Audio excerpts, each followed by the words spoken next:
Hello students, welcome again.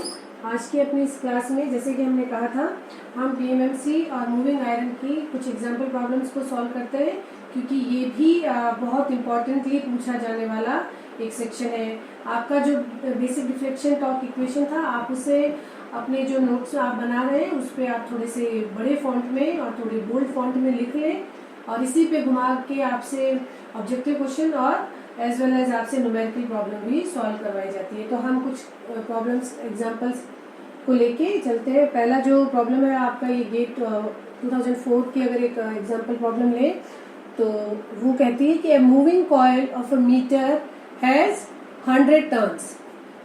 100 turns, length and width are 20 mm and 10 mm. It is positioned in a uniform flux density of 200 millitesla. Coil carries a current of 50 milliampere. Find the deflection torque.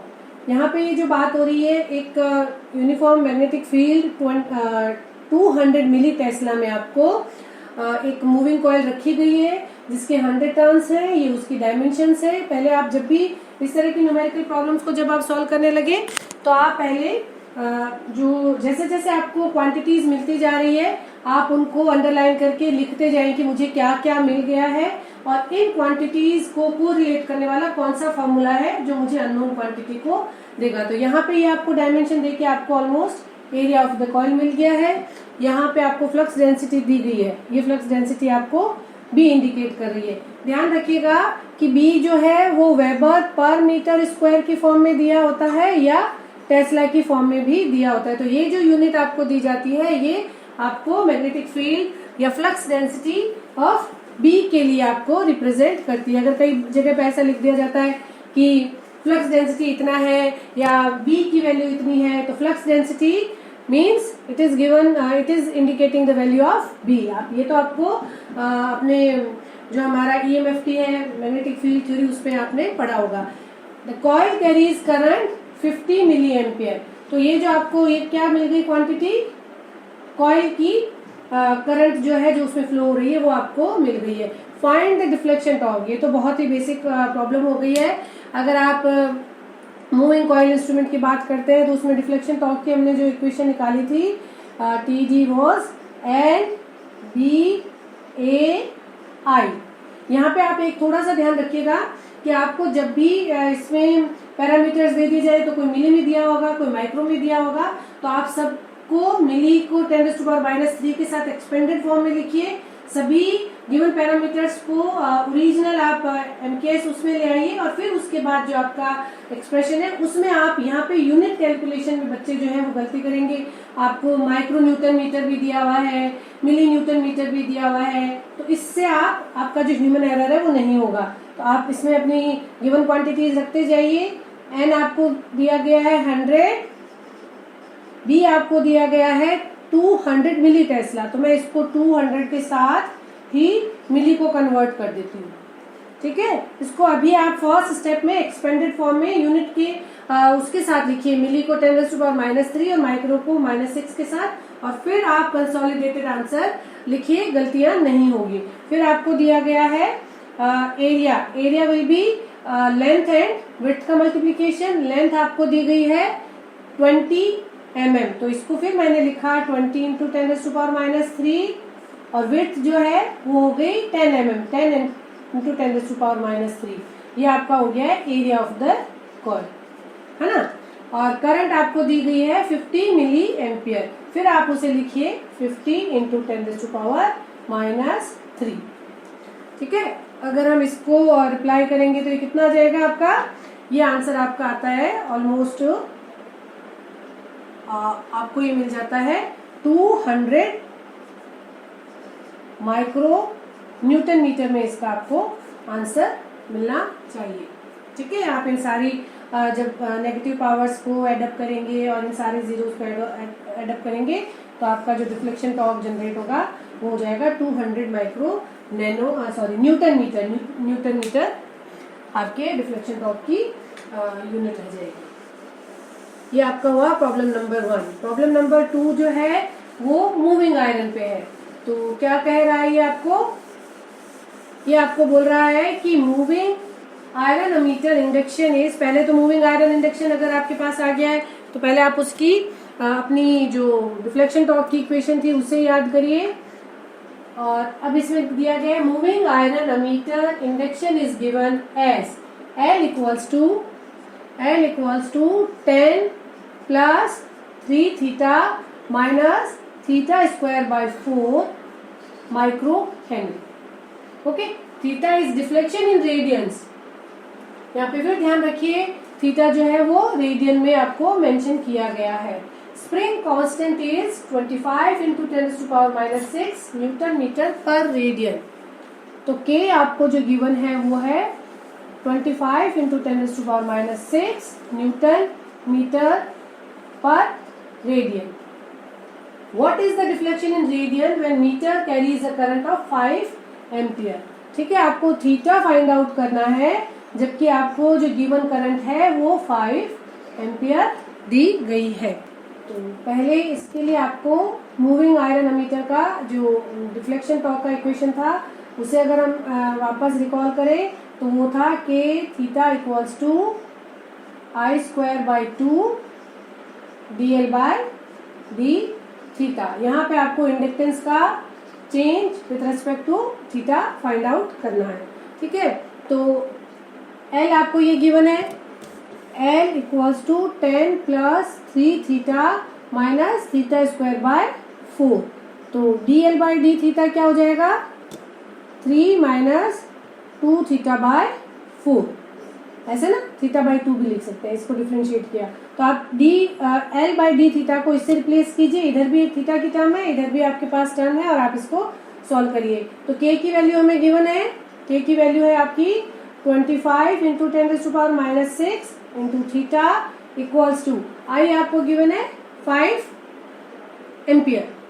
तो आप यहाँ पे लिखेंगे 5 into 5 by 2 into DL by D theta जो भी दिया गया था माइक्रो हेनरी में, आपको ना माइक्रो हेनरी पर उसमें आएगा। तो आप इसको लिखेंगे 3 माइनस थीटा बाई 2 इंटू 10⁻⁻6, ऐसे लिखा आपने इसको। तो अगर आप इस आपका एक्सप्रेशन को जब आप सॉल्व करेंगे तो ये भी आपका चला गया है। तो theta equals to 1.5 minus theta by 4, ऐसा ना, theta equals to 1.5 minus theta by 4। तो इससे आपका थीटा इक्वल्स टू आ जाना चाहिए 1.2 रेडियन। ओके, आप DL बाई डी थीटा निकालिए। और अगर इस पे आपको डिफ्लेक्शन के रेस्पेक्ट में पूछते कि K निकालिए या डिफ्लेक्शन के रेस्पेक्ट में I पूछते तो जो भी इस फॉर्मूले पे इंटरकनेक्टेड क्वांटिटीज है वो कुछ भी आपकी अननोन हो सकती है, आपको वो फाइंड आउट करके देना है। ठीक है, तीसरी जो एग्जाम्पल प्रॉब्लम है वो मैं रीड आउट करती हूँ। ये है PMMC पे। PMMC के लिए क्या बोल रहा है, PMMC instrument has coil dimensions 15 mm into 12 mm, flux density is 1.8 into 10⁻³ weber per metre square. देखिए यहाँ पे आपको B जो है वो वेबर पर मीटर स्क्वायर में दिया गया है, लास्ट प्रॉब्लम में टेस्ला में दिया गया था। Spring constant is 0.14 into 10⁻⁻6 newton metre per radian.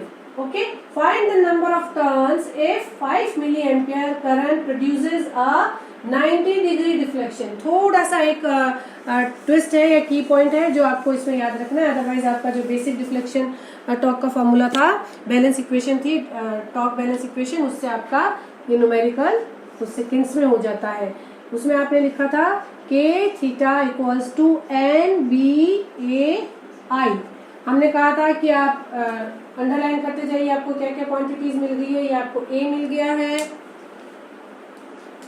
ये आपको एरिया ऑफ द कॉइल मिल गया है, ये आपको B मिल गया है और स्प्रिंग के साथ इसका मतलब ये आपको K मिल गया है और ये आपको मिल गया है I और ये आपको मिल गया है थीटा। N निकालना है। ठीक है, K को आप लिख रहे हैं 1.8 इंटू 10⁻³ इंटू, यहाँ पे ये जो K दिया गया है वो न्यूटन मीटर पर रेडियन में दिया गया है। K स्प्रिंग कांस्टेंट, वो आई रोट इट रॉन्ग, ये let me write them again. K equals to 0.14 into 10 raised to power minus 6 newton metre per radian है, ओके। और B जो है वो है आपकी 1.8 into 10 raised to power minus 3 weber per metre square. इन्हें detail में लिख लें ताकि हमसे जो है कैलकुलेशन मिस्टेक्स ना हो। 12 mm और I equals to 5 milli ampere और थीटा इक्वल्स टू 90 डिग्री। ध्यान रखिएगा कि K जो है वो रेडियन में दिया हुआ है, तो यहाँ पे आपको थीटा जब आपको डिग्री में दिया गया है तो बी केयरफुल, इसे आप रेडियन में कन्वर्ट कर लें, π/2 रेडियन। तो आप यहाँ पे इसे लिखेंगे K की वैल्यू होगी आपकी 0.14 into 10 raised to power minus 6 into π/2, pi 3.14 से रिप्लेस करेंगे, इक्वल्स टू n। B की वैल्यू है आपको 1.8 into 10 raised to power minus 3। एक को मैंने आपको जैसे कहा था कि सभी को आप अपनी जो mm की जो यूनिट्स दे रखी हो आप उनको मीटर में लिखते जाएं। 15 into 10 raised to power minus 3 into 12 into 10 raised to power minus 3 into A क्या दिया गया है, A तो हो गया ये आपका, ये B हो गया और I आपको दिया गया 5 मिली ampere, 5 into 10 raised to power minus 3। सबको इस एक्सपेंडेड फॉर्म में लिखिए। पाई को आप 3.14 से रिप्लेस करेंगे तो n जो आपका आ जाएगा वो आ जाएगा ऑलमोस्ट 136। इससे आपको 136 टर्म्स जो है वो आपके इस प्रॉब्लम में दिए गए पैरामीटर्स की रिलेशन को सेटिस्फाई करते हैं। तो इस तरह की कुछ न्यूमेरिकल प्रॉब्लम्स आपको मैं असाइनमेंट में भी प्रोवाइड कर दूंगी।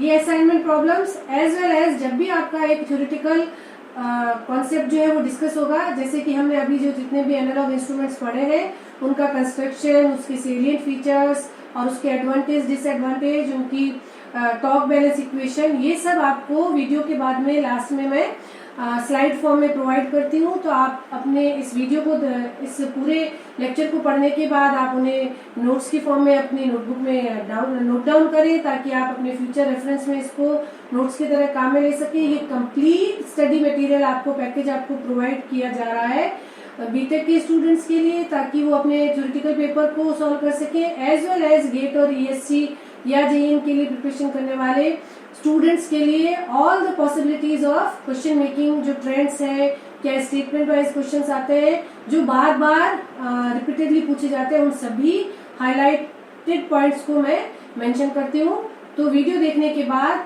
आप उन नोट्स को नोट डाउन कर लें और जो असाइनमेंट में प्रॉब्लम्स देखी उन्हें सॉल्व करें। असाइनमेंट के जो सोल्यूशन है वो आपको नेक्स्ट वीडियो में दिए जाते हैं, तो नेक्स्ट वीडियो में आप उन असाइनमेंट प्रॉब्लम के सोल्यूशन को भी please do the assignment problems और अपने आंसर्स को चेक करें। आप पढ़ने का जब आपने काम शुरू किया है तो it should be completed in a right manner.